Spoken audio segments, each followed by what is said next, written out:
Well बच्चों, calculus की series में हम लोग आज जिस क्वेश्चन को लेने जा रहे हैं वो क्वेश्चन कुछ इस तरीके से है कि if set A equals 1 2 3 4, B equals 1 2 3 4 5 6, then you have to find total number of functions from A to B if f1 is less than f2, f2 is less than f3, f3 is less than f4. Now अब आप जानते हैं calculus का पहला जो chapter है वो functions है और फंक्शंस एक अच्छा कॉन्सेप्चुअल चैप्टर कहा गया है। और जब नंबर ऑफ फंक्शंस की बात आती है तो अक्सर मैंने बच्चों को वहाँ पर परेशान होते हुए देखा है। उसका रीज़न कहीं ना कहीं ये होता है कि number of functions directly permutation and combination नाम के चैप्टर से जुड़ा हुआ है। तो यदि किसी बच्चे को परमुटेशन एंड कॉम्बिनेशन में प्रॉब्लम है तो वो बच्चे को नंबर ऑफ फंक्शंस निकालने में परेशानी इन जनरली आया करती है। तो मैं ये एक्सपेक्ट करके चलूँगा कि आप लोग जो बच्चे इस वीडियो को देख रहे होंगे उन्होंने ज़रूर परमुटेशन एंड कॉम्बिनेशन पे काम कर रखा होगा, तभी आप इस क्वेश्चन को समझ भी पाएंगे। एनीहाउ, फिलहाल मैंने आप लोगों से कहा है कि मुझे टोटल नंबर ऑफ फंक्शंस चाहिए फ्रॉम ए टू बी, और ऐसे फंक्शन चाहिए जिसमें 1 का इमेज 2 से छोटा है, 2 का 3 से छोटा है, 3 का जो है वो 4 से छोटा है। तो यदि ये कंडीशन ना लगाई गई होती तब तो आप लोगों को कोई परेशानी आनी ही नहीं थी। आप सीधा कह दिए होते कि यहाँ पर 4 एलिमेंट हैं, हर एलिमेंट को इमेज असाइन करने के 6 तरीके होंगे, तो टोटल नंबर ऑफ फंक्शंस कितने हो गए होते 6 की पावर 4। वहाँ पर आपके पास जिस बच्चे ने भी नंबर ऑफ फंक्शन का आर्टिकल पहले पढ़ा हुआ है उसे याद होगा ये फॉर्मूला कि जब number of element in set A पता होते हैं, number of element in set B पता होते हैं, तो हम लोग सेट बी के एलिमेंट की पावर रेज कर देते हैं उतनी जितने की सेट ए में हमारे पास नंबर ऑफ एलिमेंट हैं। तो यदि ये बात ना कही गई होती तो उस केस में हमारे क्वेश्चन का आंसर हो गया होता 6 की पावर 4। लेकिन अब हमें फंक्शन तो निकालना है, बट ऐसा फंक्शन निकालना है कि जो 1 का इमेज है उससे बड़ा इमेज बने 2 का, और जो 2 का इमेज है उससे बड़ा इमेज बने 3 का, और जो 3 का इमेज है उससे बड़ा इमेज बने हमारा 4 का। ठीक है, अब ये कैसे संभव है? तो मैंने ऐसा सोचा कि क्योंकि यहाँ पर इससे बड़ा इमेज इसका है तो इन दोनों की इमेज डिफरेंट होगी, इन दोनों की इमेज डिफरेंट होगी, इन दोनों की इमेज डिफरेंट होगी। तो एनी हाउ आप ये कह सकते हैं कि चारों इमेजेस जो हैं वो अलग अलग होंगी, है ना। इट मीन्स ये जो फंक्शन हमारे पास क्रिएट होगा ये कैसा फंक्शन क्रिएट होगा? 1 1 फंक्शन क्रिएट होगा। ठीक है, तो मैं ऐसे सोचकर चलता हूं कि मान लिया 1 का इमेज जो भी आया वो मैं इस स्पेस में लिख दूंगा, 2 का इमेज जो भी आया वो मैं इस स्पेस पे लिख दूंगा, 3 का इमेज जो भी आया वो मैं इस स्पेस पे लिख दूंगा, 4 का जो इमेज आएगा वो मैं इस स्पेस पे लिख दूंगा। ठीक है, अब आपके पास सेट ए में 4 एलिमेंट है, सेट बी में 6 एलिमेंट हैं।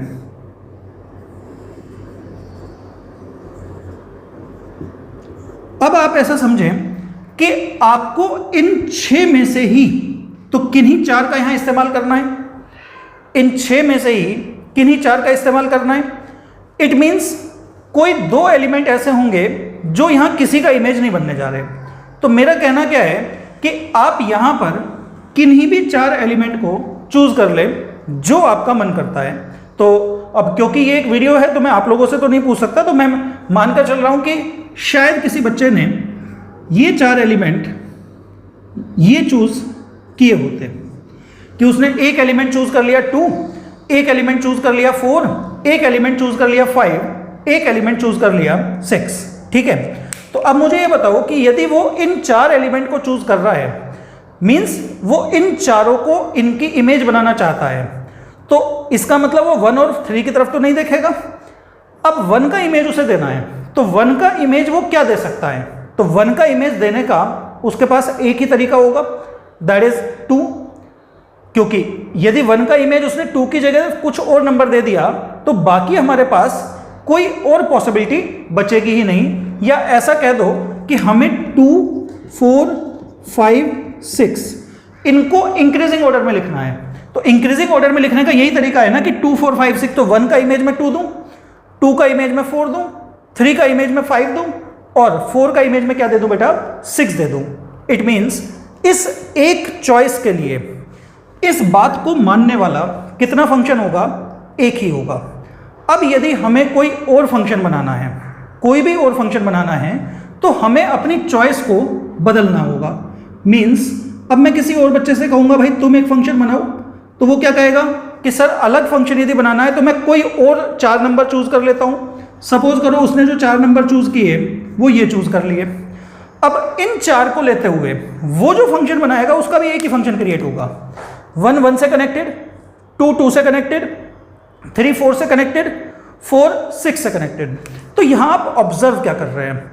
यहां आप ये ऑब्जर्व कर रहे हैं कि एक्चुअली इस पर्टिकुलर स्थिति में हम यदि ये चाह रहे हैं कि हमारे पास फंक्शन में जो इमेजेस हैं वो इंक्रीजिंग ऑर्डर में हों, तो हर 6 में से 4 का एक सिलेक्शन एक फंक्शन प्रोड्यूस करता है।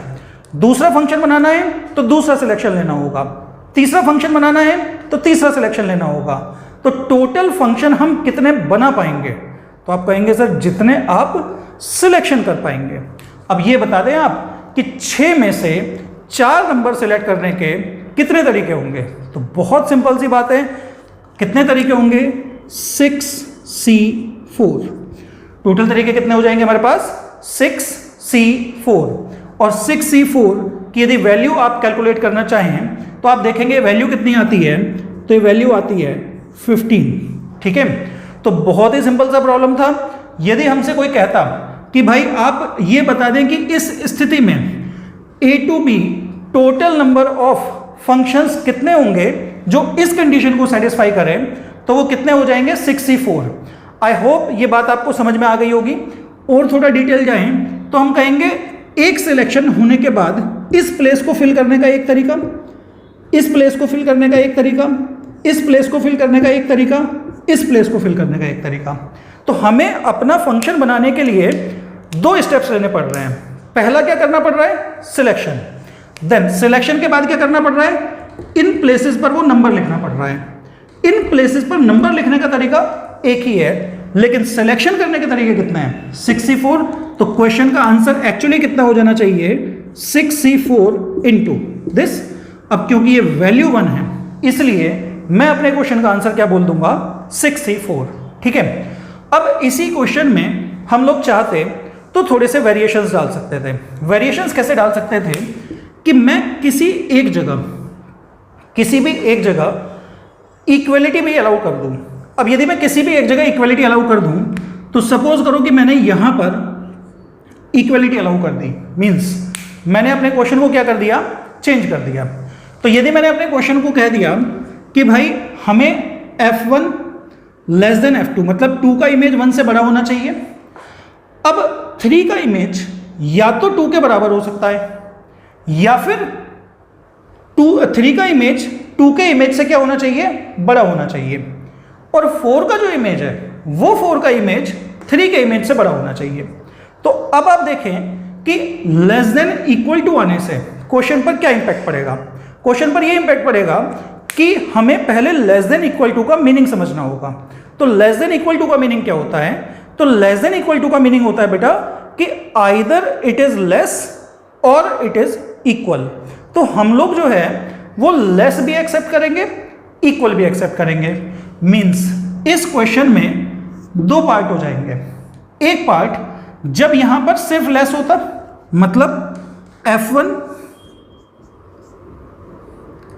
Less than F2 less than F3 less than F4, और दूसरा पार्ट जब मैं कह रहा होता F1 less than F2 is equal to F3 less than F4। क्योंकि लेस देन इक्वल टू का मीनिंग क्या होता है? आइदर इट इज लेस और इट इज इक्वल। ठीक है, अब आप समझने का कोशिश करिएगा। तो मैं यहां बोलूंगा कि ये वाला क्वेश्चन जो है ये तो मैं पहले ही सॉल्व कर चुका। इस क्वेश्चन का आंसर क्या आ रहा है? 6C4। अब आइदर दिस और दिस, एडिशन रूल। जब चॉइस होती है बेटा या तो ये काम करें या वो काम करें, तो हमें क्या करना होता है? एडिशन। यहां पर हमें क्या करना होगा? 6C4।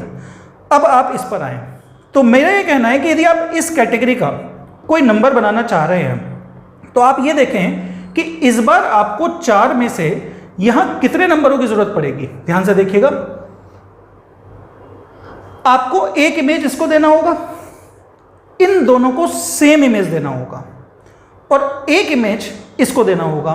तो एक इमेज चाहिए होगा इसके लिए, एक इमेज चाहिए होगा इसके लिए, और इन दोनों के इमेज के लिए कितना इमेज चाहिए होगा बेटा, एक ही होगा। मतलब यदि मैंने F2 को 3 बना दिया तो F4 को भी मुझे क्या बनाना होगा, 3। इट मीन्स मुझे उस सेट में से इस बार कितने एलिमेंट की जरूरत पड़ने जा रही है, तो मुझे सिर्फ और सिर्फ 3 एलिमेंट की जरूरत पड़ने जा रही है। अब मान लो वो 3 एलिमेंट, सपोज करो कि किसी बच्चे ने ये चूज कर लिए, ठीक है। अब इस चॉइस के कोरस्पॉन्डिंग ध्यान दें आप, तो क्योंकि 1 का इमेज सबसे छोटा होना है, तो 1 को इमेज देने का तरीका क्या हो जाएगा, 1। 2 और 3 को भी इमेज देने का तरीका क्या हो जाएगा, 1, क्योंकि 1 का इमेज 1 होगा, 2 और 3 दोनों का इमेज क्या होगा, 2, और 4 का इमेज क्या हो जाएगा, 5। मतलब अब इस सिलेक्शन के लिए आपको फिर से एक ही फंक्शन मिलेगा जो कि इस कैटेगरी का होगा। यदि आपको कोई दूसरा फंक्शन बनाना है तो फिर से आपको क्या करना होगा, यहां पर कोई 3 नंबर चूज करने होंगे, और फिर से 6 में से 3 नंबर चूज करने के कितने तरीके हो जाएंगे बेटा, 6C3, ठीक है। 6C3 की वैल्यू आप लोग आसानी से कैलकुलेट कर सकते हो। आप देखेंगे कि 6C3 की जो वैल्यू है ये कितनी हो जाएगी, 20 यहां से, 15 यहां से, तो आप देखेंगे कि आपके इस क्वेश्चन का आंसर कितना हो जाएगा, 35, राइट। तो आप यहां पर बहुत सारे टाइप के क्वेश्चन बना सकते हो। अगली बार आप खुद से चेंजेस करके देखें कि यदि आप किन्हीं 2 प्लेसेस पर, वो 2 प्लेसेस ये हो सकते हैं, वो 2 प्लेसेस ये हो सकते हैं, या वो 2 प्लेसेस ये हो सकते हैं, तो यदि आप किन्हीं 2 प्लेसेस पर इक्वलिटी अलाउ कर देते हैं तो आपके पास नंबर ऑफ फंक्शंस कितने होंगे, या आप सारे प्लेसेस पर लेस देन इक्वल टू लिख देते हैं तो आपके पास नंबर ऑफ फंक्शंस जो है वो कितने हो जाएंगे, जिसे आप लोग करने का कोशिश करें। और यदि आपसे हो जाए तो कमेंट सेक्शन में मुझे इसका आंसर करें, मैं उसको आपको रिवर्ट बैक करूंगा कि आपका आंसर सही है या आपका आंसर सही नहीं है। वेल, इस कैलकुलस सीरीज में नेक्स्ट क्लास में हम लोग जो आपके सामने क्वेश्चन डिस्कस करेंगे वो फिर से नंबर ऑफ फंक्शंस को लेकर होगा। और एक बहुत प्यारा क्वेश्चन मैंने आपके सामने रखा है, इफ a इक्वल्स 1 2 3 4 5, यदि सेट ए में 5 एलिमेंट हैं, 1 2 3 4 5, तो ऐसे कितने इंजेक्टिव फंक्शंस, इंजेक्टिव फंक्शंस मतलब 1 1 फंक्शंस आप बना सकते हैं from a to a such that f of i is not equal to i square. मतलब कभी भी यहाँ जो प्री इमेज है उसका इमेज उसके स्क्वायर के बराबर नहीं होना चाहिए। बहुत अच्छा क्वेश्चन है बच्चों, आप लोग अटेम्प्ट करने का कोशिश करिएगा, और यदि आपसे अटेम्प्ट हो जाता है तो आप अपना आंसर कमेंट सेक्शन में दे सकते हैं। बेटर होगा कि आप अपना सॉल्यूशन मुझे व्हाट्सएप कर दें, तो मैं उसे चेक करके कोशिश करूंगा कि आपके क्वेश्चनों को मैं आंसर कर सकूं, और फिर अगली इस सीरीज़ में जब मेरा वीडियो आएगा तो वहाँ पर मैं आपके सामने इस क्वेश्चन का सॉल्यूशन आपके साथ डिस्कस करूँगा। तो वेट टिल देन, और यदि आप चाहते हैं कि आप लोगों को रेगुलर अपडेट्स इन क्वेश्चंस के मिलते रहें तो आप लोग इस चैनल को सब्सक्राइब कर सकते हैं, और उसके थ्रू जब भी मैं कोई वीडियो यहाँ पर पोस्ट करूँगा आपको उसका नोटिफिकेशन ऑटोमेटिकली मिल जाया करेगा।